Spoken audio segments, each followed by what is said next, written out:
स्वागत है आप सबका झारखंड स्टडी के इस नए वीडियो में। आज हम लोग क्लास 6 के हिस्ट्री को आगे बढ़ाते हुए एक नया वीडियो लेके आए हैं, जिसमें हम लोग डिस्कस करेंगे चैप्टर 6।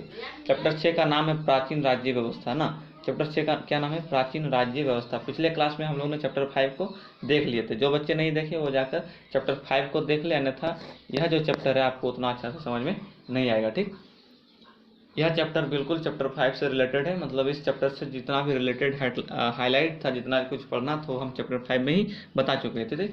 एक नंबर में क्या बोल रहा है? सही कथन के आगे सही इस तरह का चिन्ह लगाना है, गलत कथन के आगे गलत इस तरह का चिन्ह लगाना है। ठीक, तो क्या आपका क्वेश्चन नंबर 1 में बोल रहा है कि महाजनपद 3 प्रकार के होते हैं। ठीक, तो क्या महाजनपद 3 प्रकार के होते थे? नहीं, महाजनपद 3 प्रकार के नहीं होते थे। महाजनपद कितने प्रकार के होते थे भाई? 2 प्रकार के, एक गणराज्य और एक राजतंत्र। ठीक, इसलिए महाजनपद जो है 2 प्रकार होता है, 3 प्रकार का नहीं होता। अर्थात यह जो कथन है क्या है?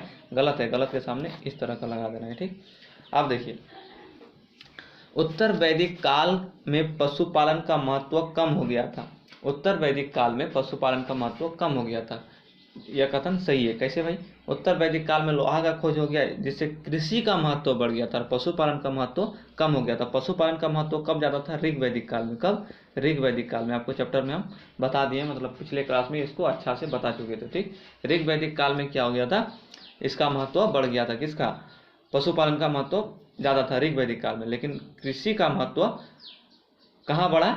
उत्तर वैदिक काल में। उत्तर वैदिक काल में कृषि का महत्व बढ़ा और किसका महत्व घट गया? पशुपालन का महत्व घट गया, जिसका मुख्य कारण था लोहा का खोज। ठीक, गौ नंबर में 4 आश्रमों का विवरण सर्वप्रथम जलोपनिषद में मिलता है। तो सही है, 4 आश्रमों का विवरण सर्वप्रथम कहाँ मिला है? जलोपनिषद। ये 4 आश्रम कौन कौन सा है भाई? देखिए, 4 आश्रम जो जिक्र है इसमें ब्रह्मचार्य, गृहस्थ, वानप्रस्थ और संन्यास का। देखिए, जलोपनिषद में 4 आश्रम को चर्चा है। एक ब्रह्मचार्य, गृहस्थ, वानप्रस्थ और सन्यासी का। ठीक, ब्रह्मचार्य का जो उम्र है आपको 5 से 25 साल तक ब्रह्मचार्य अवस्था में रहना है। अर्थात यहाँ पर आपको गुरुकुल में शिक्षा प्राप्त करना है। ठीक, 5 से 25 में क्या करना है? आपको केवल और केवल शिक्षा प्राप्त करना है, ब्रह्मचार्य की अवस्था में रहना है। ठीक, 5 से 25 साल के बीच में आपको लड़की के पीछे नहीं घूमना है। हाँ, केवल और केवल हरा पीला नीला ब्लू नहीं करना है, ब्रह्मचार्य की अवस्था में रहना है। ठीक, लड़की उड़की नहीं पटाना है। वही बोलता है ब्रह्मचार्य का मतलब होता है सादा सपटा जीवन जीना, शिक्षा प्राप्त करना, गुरुकुल के समझ रखना। पहले के ज़माने में गुरुकुल था, अभी के ज़माने में स्कूल हो गया। ठीक, तो आपको वही संदेश दे रहा है कि 5 से 25 साल का जो समय होता है शिक्षा प्राप्त करने का समय होता है, ब्रह्मचार्य का समय होता है। इस समय शादी ब्याह करने का समय नहीं होता है। ठीक, उसके बाद दूसरा में है गृहस्थ। 4 आश्रम का चर्चा है ना, उसके बाद दूसरा में क्या है? गृहस्थ। 25 से 50 साल तक, 25 से 50 साल तक क्या होता है? गृहस्थ जीवन होता है। 25 साल में आप शादी कर लीजिए और 50 साल तक कैसा जीवन जिए? अपने परिवार के साथ रहिए ना, परिवार के साथ रहिए, शादी ब्याह कर लीजिए, बच्चा उच्चा को पढ़ाइए लिखाइए, अच्छा बनाइए। ठीक, उसके बाद क्या होता है? गृहस्थ जीवन आपका कट गया। 25 से 50 साल जब आपका आयु हो गया तो आपका गृहस्थ जीवन भी खत्म हो गया। अब आता है वानप्रस्थ जीवन। यह होता है 50 से 75। ठीक, 50 से 75 साल तक कौन सा जीवन होता है भाई?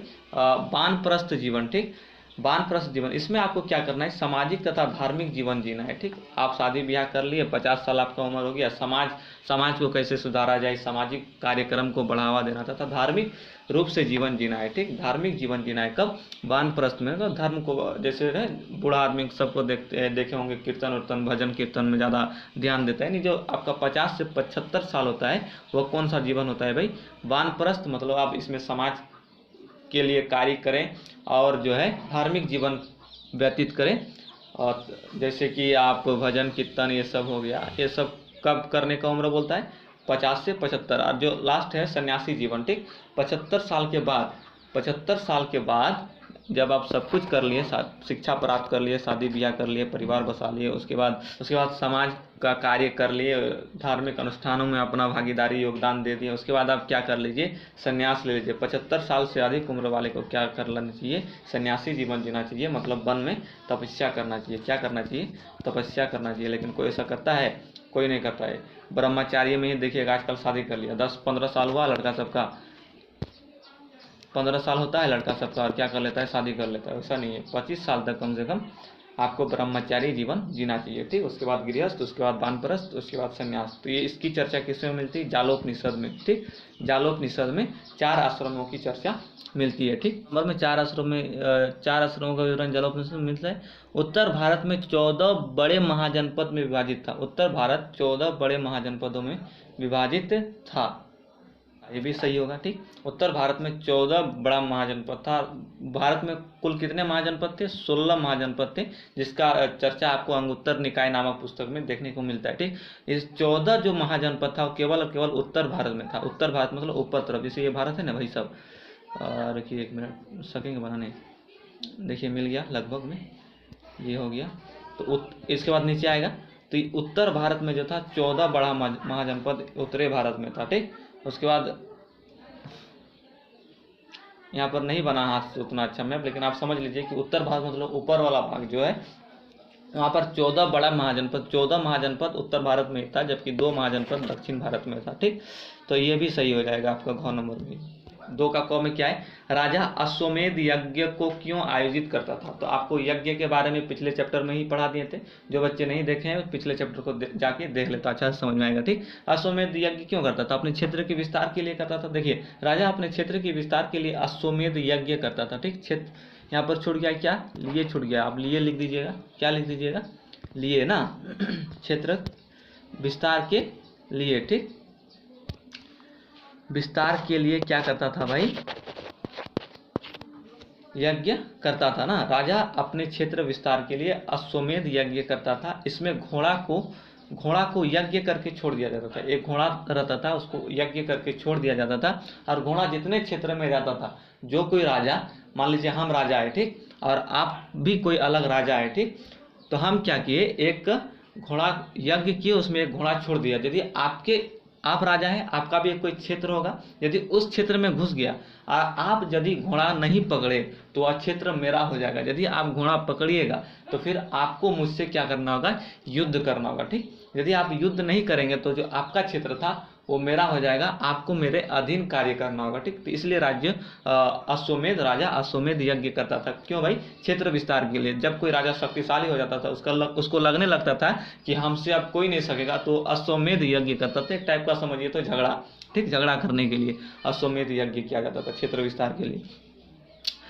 इसमें घोड़ा को यज्ञ करके छोड़ दिया जाता था। जहां तक घोड़ा जाता था वहां तक का क्षेत्र राजा ले लेता था। इसमें घोड़ा रोकने वाले व्यक्ति को राजा से युद्ध करना पड़ता था ना, या तो युद्ध करते थे, ठीक। जो घोड़ा रोक लेता था उसको राजा से युद्ध करना होता था। यदि घोड़ा नहीं रोकेंगे, यदि घोड़ा चल गया, आपके क्षेत्र से गुजर गया, तो फिर वह क्षेत्र किसका हो जाएगा? जो यज्ञ करके छोड़ा उस राजा का हो जाएगा, ठीक। तो अश्वमेध यज्ञ बहुत ही आसान है। चलिए बढ़ते आगे।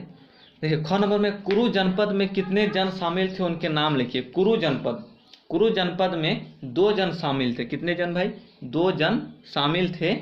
उसका नाम क्या क्या है? पुरु एवं भरत ना, पुरु एवं भरत। जो कुरु जनपद था वो दिल्ली के पास था। कहाँ भाई?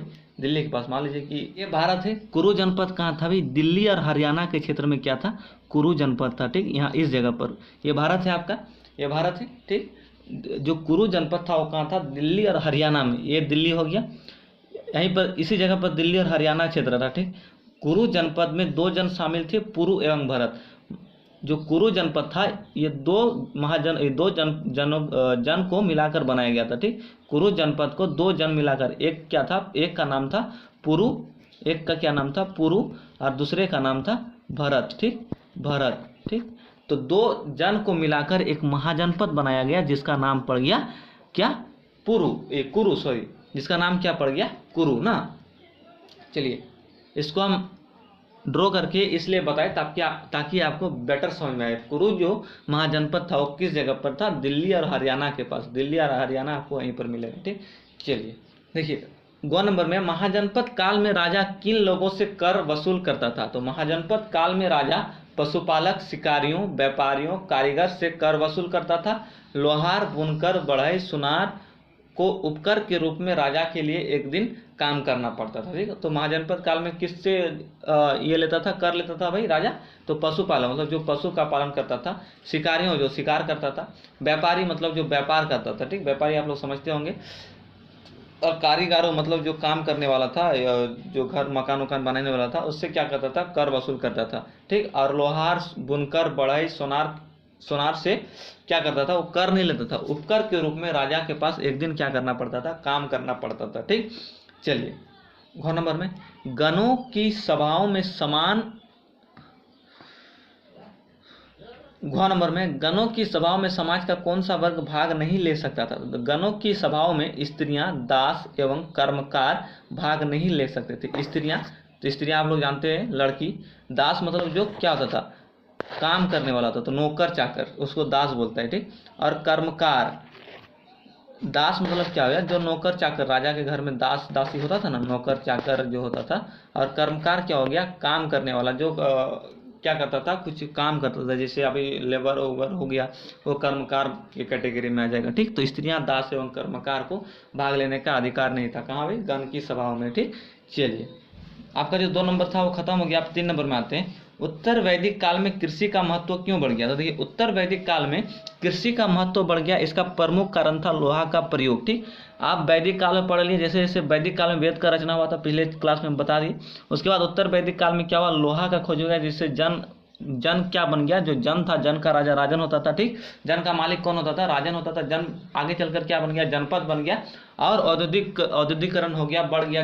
जिस जगह पर लोहा निकला था वहाँ पर औद्योगिक क्षेत्र बढ़ गया, जिसके कारण लोगों का जमड़ा हो गया, और जनपद जो है आगे चलकर क्या बन गया, महाजनपद बन गया ना। तो उत्तर वैदिक काल में कृषि का महत्व क्यों बढ़ गया था, तो उत्तर वैदिक काल में कृषि का महत्व इसलिए बढ़ गया था क्योंकि उत्तर वैदिक काल में लोहा का खोज अधिक हो गया ना।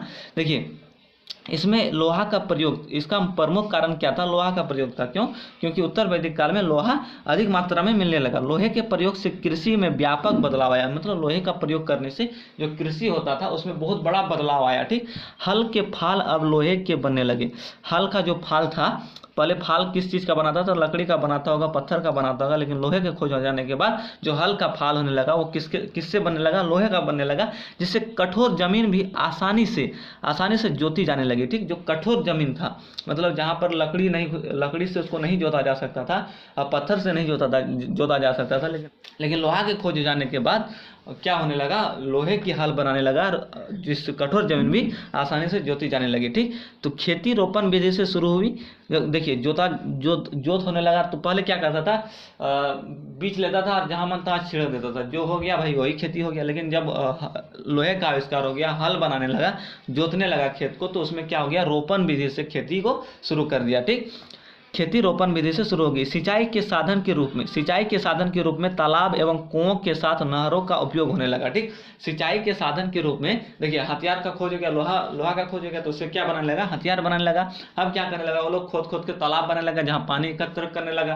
अब बहुत ज़्यादा खोद दिया तो कुआं बनाने लगा, जिससे जो उसमें एकत्रित पानी, कुआं और तालाब में एकत्रित पानी को सिंचाई के रूप में काम में लाने लगा ना। तो देखिए क्या, सिंचाई के साधन के रूप में तालाब एवं कुओं के साथ नहरों का भी उपयोग होने लगा। ठीक, इससे जो है फसल की उपज में काफ़ी अधिक बढ़ोतरी हुई। देखिए, सिंचाई का व्यवस्था जब हो जाएगा तो क्या होगा कि यदि आपका वर्षा नहीं हो रहा है तो आप एकत्रित पानी से फसलों में पानी दे सकते हैं, जिससे आपका फसल बर्बाद नहीं होगा, और क्या होगा, फसल में उपज बढ़ने लगेगी ना। यही कारण था कि उत्तर वैदिक काल में कृषि का महत्व बढ़ गया। ठीक, यही कारण था भाई कि उत्तर वैदिक काल में कृषि का महत्व बढ़ गया। ठीक, इसका प्रमुख कारण था लोहा का खोज। यदि लोहा नहीं होता तो कृषि का महत्व उतना नहीं बढ़ता। ठीक, तो चलिए बढ़ते हैं आगे। देखिए, क्वेश्चन नंबर 4 में, आज के गणराज्य से वज्जी कैसे भिन्न था। आज के गणराज्य से, देखिए जो महाजनपद था वो 2 प्रकार के होते थे, एक गणराज्य और एक राजतंत्र। तो गणराज्य में क्या होता था, देखिए राजतंत्र में क्या होता था, राजतंत्र में होता था कि जो भी निर्णय लिया जाएगा, मान लीजिए कि महाजनपद 16 महाजनपद, इतना बड़ा में 1 महाजनपद था। ठीक, तो इतने बड़ा एरिया का जो भी निर्णय लिया जाएगा एक राजा द्वारा लिया जाएगा। ठीक, एक ही व्यक्ति राजा द्वारा लिया जाएगा। अदरवाइज इसमें दूसरा कोई बोला तो राजा उसका सर कटवा सकता था, राजा उसको मृत्यु दंड भी दे सकता था। तो वो हो गया राजतंत्र। तो 16 जो महाजनपद था उसमें से अधिकतर महाजनपद क्या था, राजतंत्र था, यानी 15 महाजनपद राजतंत्र था। वज्जी केवल क्या था, गणराज्य था, जहाँ पर लोगों का क्या किया जाता था, सलाह लिया जाता था।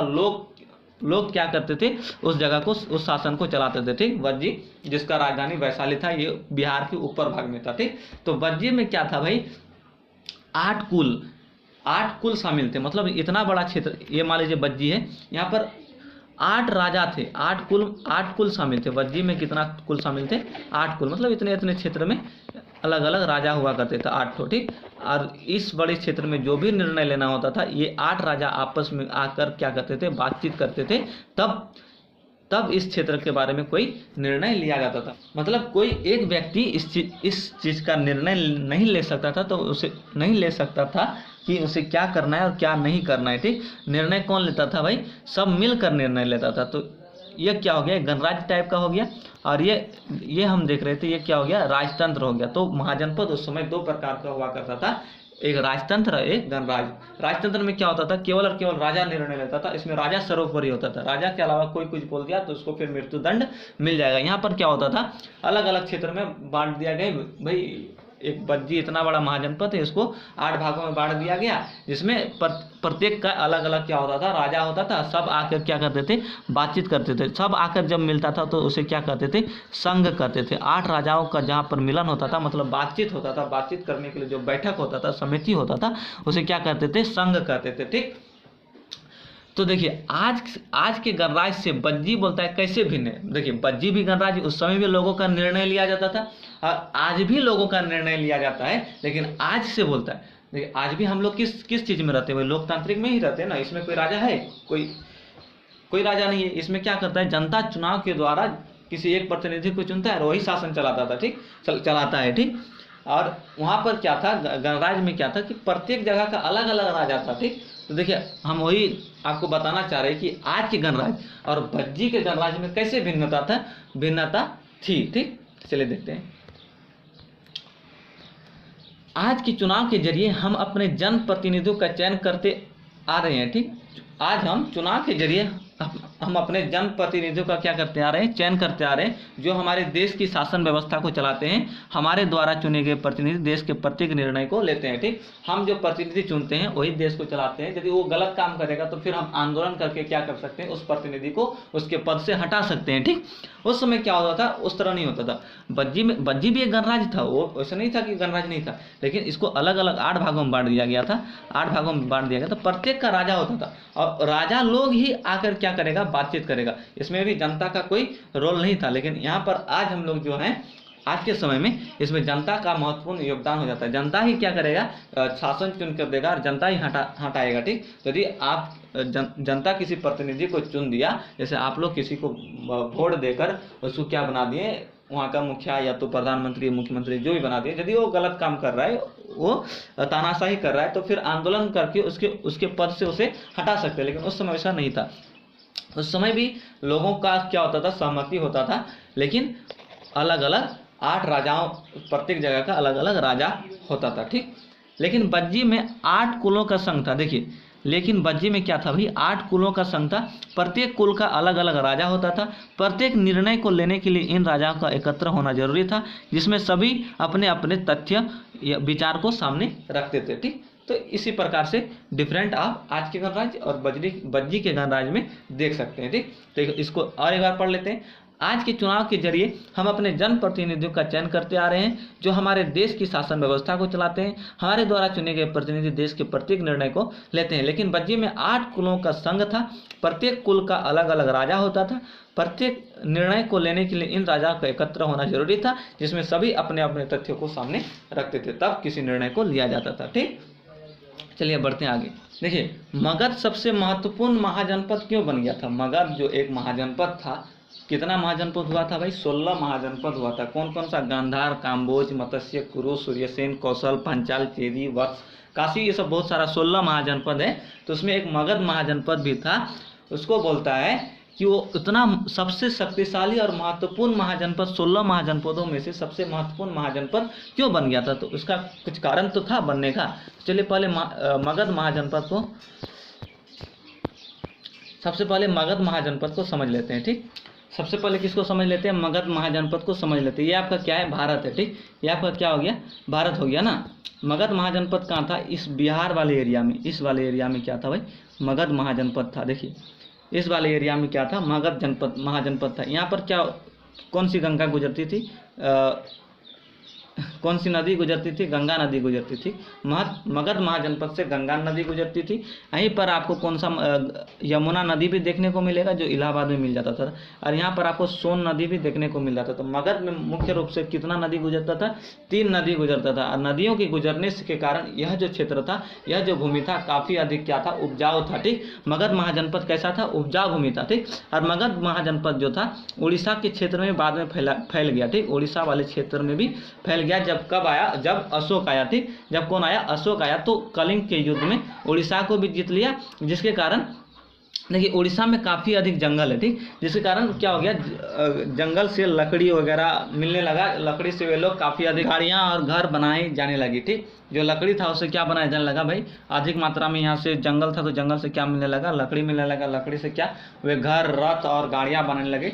देखिए, और इस जो उड़ीसा का जंगल था, जो उड़ीसा के जंगल में क्या था? हाथी की प्रचुरता थी। हाथी बहुत अधिक मात्रा में था, और हाथी जो है किस में काम आता है? युद्ध में काम आता है। ठीक, और युद्ध में काम आने के कारण, हाथी की अधिकता होने के कारण यह जो था एक सबसे शक्तिशाली महाजनपद बन गया था। ठीक, इधर में इस साइड में जो महाजनपद था, इन लोग के पास क्या नहीं था? हाथी नहीं था। अब देखिए, हाथी तो बहुत विशाल जानवर होता है। मान लीजिए कि इतना बड़ा हाथी लेके कहीं युद्ध करने जाएगा तो किसी को मारकर गांज कर कचड़ देगा। ठीक, तो हाथी बहुत अधिक मात्रा में यहाँ पर था। अब देखिए, मगध जो है उसका राजधानी था पाटलिपुत्र, जो बिहार के पास था। ठीक, कहाँ पर था? बिहार के पास था। लेकिन मगध में झारखंड भी आता था। झारखंड भी मगध में ही आता था। और झारखंड में जो है आपको क्या मिलेगा? लौह अयस्क काफ़ी अधिक मिलेगा। ठीक, अभी भी देखने को मिलता है, उस समय भी देखने को मिल रहा था क्या? लौह अयस्क, लोहा ना, लोहा काफ़ी अधिक मिल रहा था, जिसके कारण यहाँ से काफ़ी अधिक क्या बनाने जाने लगे? औजार, लोह उपकरण, जो उपकरण होता है काफ़ी अधिक बनाए जाने लगे। यही कारण था कि मगध एक शक्तिशाली महाजनपद था। इससे कोई भी लड़ने से क्या होता था? कोई भी महाजनपद डरता था। उस समय का सबसे शक्तिशाली महाजनपद कौन था? मगध था ना। मगध सब चीज़ से परिपूर्ण था। यहाँ पर उपजाऊ भूमि भी था, नदी के कारण आसपास में सिंचाई भी हो जाता था, लो अयस्क का भंडार था जिसके कारण वे हथियार भी बना लेते थे, जंगल था जिसके कारण वे रथ वगैरह ही बना लेते थे। ठीक, मतलब मगध में हाथियों की प्रचुरता थी, किसी भी चीज़ का कोई कमी नहीं था। मगध दूसरे महाजनपद के साथ क्या करता था? व्यापार भी करता था, जिससे काफ़ी अधिक इसको क्या हो जाता था? मुनाफा हो जाता था। ठीक, तो चलिए उम्मीद करते हैं कि आपको ये बेटर तरीके से समझ में आ गया होगा। आप क्वेश्चन आंसर को समझते हैं, जिससे आपको और आसानी से समझ में आ जाएगा। क्वेश्चन आंसर को देख लेते हैं। ठीक, देखिए, मगध सोन, गंगा और यमुना के निकट स्थित था। लिख लीजिएगा, सोन गंगा और यमुना नदी के निकट स्थित था। ये नदियाँ यातायात, जल वितरण और जमीन को उपजाऊ बनाने के लिए महत्वपूर्ण थी। यह नदियाँ जो थी जमीन को उपजाऊ बनाती थी, यातायात और जल वितरण के लिए क्या था? महत्वपूर्ण था। यहाँ का भूमि कर दर अधिक था। जो मगध महाजनपद था उसका वहाँ पर जो भूमि कर दर था, मतलब जो उपजाऊ अधिक होता था तो कर क्या लेता था? अधिक लेता था। ठीक, तो कर दर क्या था? अधिक था, जिससे राजा को अधिक आय होती थी। राजा को क्या होती थी? अधिक आय होती थी ना। अब देखिए दूसरा पॉइंट में, मगध का एक हिस्सा हाथियों की बहुलता थी।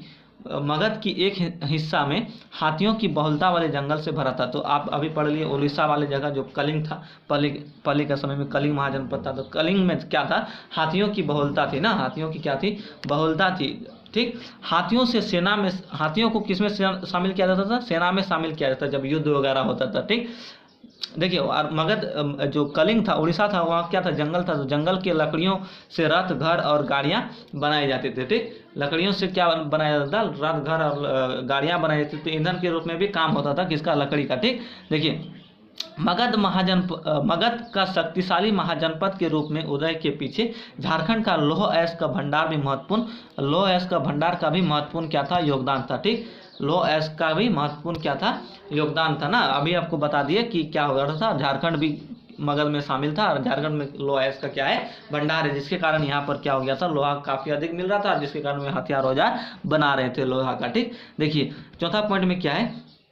मगध का अन्य क्षेत्रों के साथ मजबूत व्यापारिक संबंध था, जो उसकी आर्थिक समृद्धि में सहायक था। मगध का सभी छोटा छोटा महाजनपद के साथ क्या था? व्यापारिक संबंध था, क्योंकि मगध सब चीज़ से परिपूर्ण था। वे आराम से किसी भी चीज़ को दूसरे महाजनपद को बेचता था, जिससे उसको क्या मिल रहा था? पैसा मिल रहा था, जिसका उसका आर्थिक समृद्धि था, वो क्या था? मजबूत था ना, आर्थिक समृद्धि में सहायक था। ठीक, इन सब कारणों से मगध एक महत्वपूर्ण महाजनपद बन गया। ठीक, मगध क्या बन गया? महत्वपूर्ण महाजनपद बन गया। ठीक, इस प्रकार से जो आपका क्वेश्चन नंबर 5 भी खत्म हो गया, साथ ही साथ आपका क्वेश्चन चैप्टर 6 भी खत्म हो गया। ठीक, यदि आपको वीडियो पसंद आए तो अपने दोस्तों को शेयर कीजिए, लाइक कीजिए, चैनल में नहीं है तो चैनल को सब्सक्राइब कीजिए, साथ ही बेल आइकन को प्रेस कीजिए ताकि इस तरह का वीडियो आपसे कभी मिस ना हो। अब मिलते हैं नेक्स्ट क्लास में नेक्स्ट वीडियो के साथ। जय हिंद।